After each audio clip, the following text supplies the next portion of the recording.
Yan mga guys, oh. Yan yung palangre fishing mga guys. Pinainan na. Yan, lalao tayo ngayon mga guys pagkatapos niyan. Yan mga guys. Pagkatapos ko lang mga guys mag-area ng palangre. Yan oh, yan yung buya natin. Ang permerong area na to mga guys, nasa 40 kadupa. Itong last na pundo natin mga guys, nasa ano to, 80. Yan mga guys, ang oras natin ay alas 5 na. Ito mahayag-hayag mga guys, hihilahin na natin to. Medyo hayag-hayag na mga guys. Yan mga guys, hihilahin ko to ngayon. Mag video na ako mamaya pag meron na mga guys huli. Naghila na ako mga guys. Ayan, may isda sa ano, sa ilalim.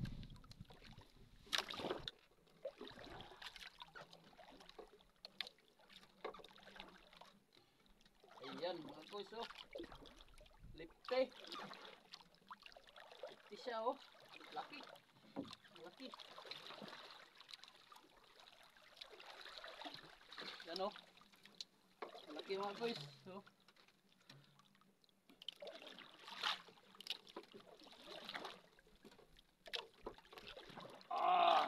Unang hatak. May isang piraso kagad. Kat. Ayan mga guys, meron. May umahatak mga guys.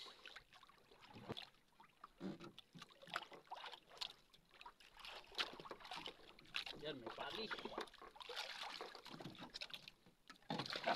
Nawalan natin to mga guys, pagi. Ayan, may kasunod mga guys. Lipti. Dalawang lipti ata to. Ayan, oh, lumitaw. Oh. Ayan, may kasunod pa mga guys. Ayan. Pinalitan ata nung. Yan mga guys, paki-share ng ating mga video. Share mga guys para may makagaya din na ganitong hanap buhay. Yan oh. Lalaki yung huli.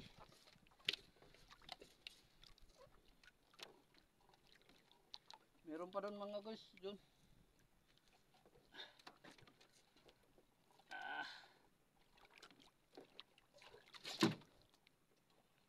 Pa mga guys, hindi natanggal. Pabilisan kasi yung ano, hila.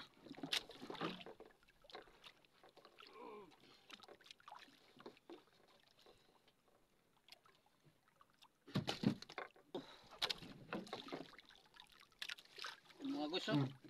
Nasa ano, 2, 4, 6. Nasa 6 na piraso mga guys. Tsaka may hilahin pa ako doon. Isang kanto na lang.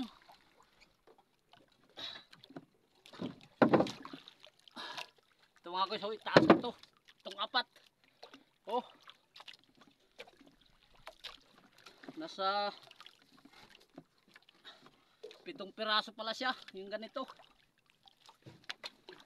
May ano pa, may mga isda pa dito na medyo maliliit.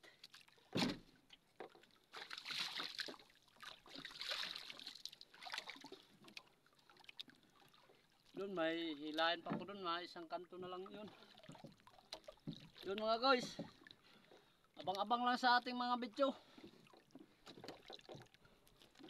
Paki-support lang mga guys ang aking mga video. Huwag nyo lang kalimutan mag-like and share, follow, para updated kayo sa mga malalaking isda natin. Yan mga guys, thank you for watching.